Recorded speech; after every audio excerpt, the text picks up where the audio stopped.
La Une et Classique 21 présente le 2013 Formula One Belgian Grand Prix. Les 23, 24 et 25 août, vivez l'expérience F1 sur le plus beau circuit du monde. Côtoyez les stars et vibrez au son des bolides lors d'un week-end en famille à prix réduit. Réservez vos places dès maintenant sur spagrandprix.com. Un petit point pour Williams, un petit point décroché d'extrême justesse.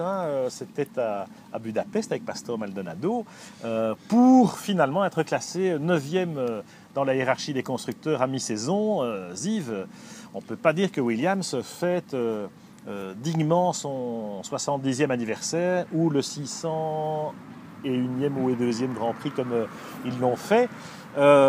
Visiblement, moi j'ai l'impression qu'il y a un manque d'adaptation à l'évolution de la F1 moderne. Oui, tout à fait. On a l'impression que c'est une équipe du XXe siècle, non pas du XXIe siècle.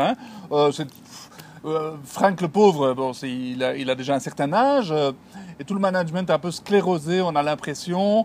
Les pilotes font ce qu'ils peuvent. Pastor commence à avoir de la bouteille, à prendre de la bouteille, il fait moins d'erreurs que par le passé. Ce qui m'inquiète un peu, c'est que Bottas, qui apparemment fait très bonne première saison comme rookie, parce qu'il fait jeu égal avec Pastor Maldonado. Donc au niveau pilote, ils ont pris les bonnes décisions. Seulement au niveau technique, on a l'impression que vraiment, il faut le championnat un peu à reculons. Et ce premier point, évidemment, est le bienvenu pour enfin apparaître sur les tablettes.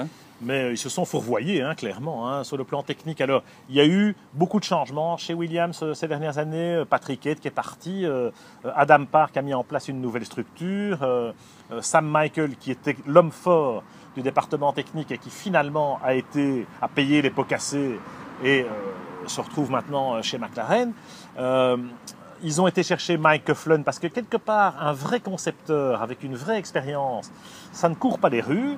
Donc ils ont été chercher Mike Coughlin qui était le fameux banni de l'affaire d'espionnage entre McLaren et Ferrari.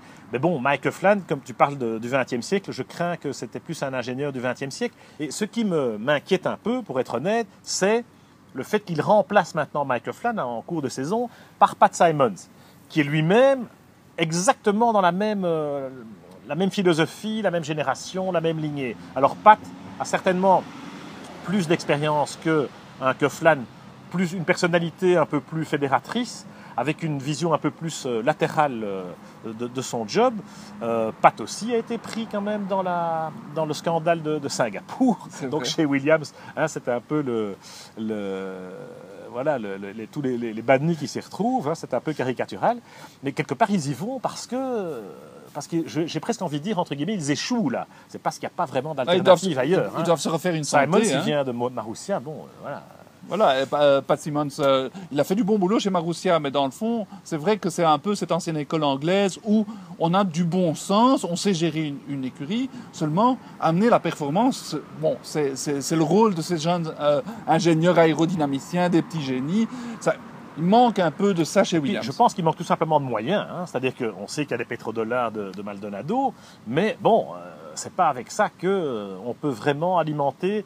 Le problème de Williams, c'est aussi un problème de structure. C'est qu'on est là, une équipe à l'ancienne, une équipe du XXe siècle, comme il dit, donc c'est les mêmes structures que McLaren ou que chez Renault, devenu Lotus. C'est-à-dire qu'on est à 500, 600 personnes à payer tous les mois. Sans les moyens. Sans avoir vraiment les moyens, non seulement d'assumer la masse salariale, mais aussi d'investir là où il faut, c'est-à-dire en recherche, en développement, en simulation, en soufflerie. Maintenant, leur chance, c'est un peu Toto Wolff, c'est que Toto Wolff a 16% du capital de Williams, en même temps possède 30% de Mercedes Grand Prix. Donc, tout d'un coup, on voit quoi? On voit que Williams signe avec Mercedes au niveau motorisation pour l'année prochaine. Donc, ça peut être leur planche de salut en disant, voilà, on va devenir l'écurie bis de Mercedes. Absolument. Éventuellement, ça peut être une solution, ça. Absolument, c'est vrai, parce qu'on constate que Force India a un peu joué ce rôle à l'époque où Mercedes était actionnaire de McLaren, c'était un peu Force India, le Team B, qui n'ont pas toujours payé leurs factures de moteur, mais en contrepartie de ci ou de ça.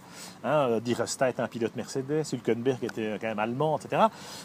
Ici, chez Williams, je pense qu'effectivement, Toto Wolff, ça peut être la planche de salut, même si le fait que Toto Wolff soit parti vers Mercedes est quand même pas une bonne nouvelle in fine. Parce que Claire Williams, et rien de misogyne là-dedans, Claire Williams, elle a été parachutée là par son père, parce que voilà, Parce par qu'il se défaut. fait vieux, bien sûr. Pardon, par défaut, parce qu'il n'y a pas Adam Parr, parce qu'il n'y a pas Toto Wolff, parce que voilà. Frank Williams, comme Peter Sauber, par exemple, ils ont leur côté un peu despotique, j'allais dire dictatorial, en tout cas despotique, et il y a plein de gens qui ne s'accommodent pas de ça, et des types très brillants de la génération suivante, les quadragénaires, James Key avec Sauber par exemple, mais clairement il a claqué la porte parce que voilà, il ne s'entendait pas avec, ou en tout cas les méthodes de Sauber n'étaient plus adaptées à la réalité de la F1 d'aujourd'hui. J'ai un peu peur que ce soit le cas pour Frank Williams, et que du coup, bon, alors c'est bien d'être avec Mercedes, c'est sûr que Toto Wolff va jouer le jeu.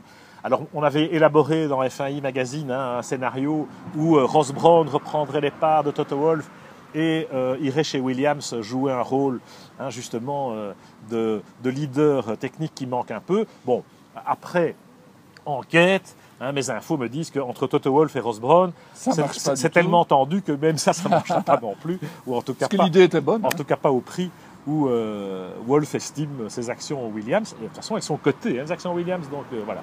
Il ne va pas faire cadeau de ça à Ross Brawn, même pour s'en débarrasser, ai-je ouï dire.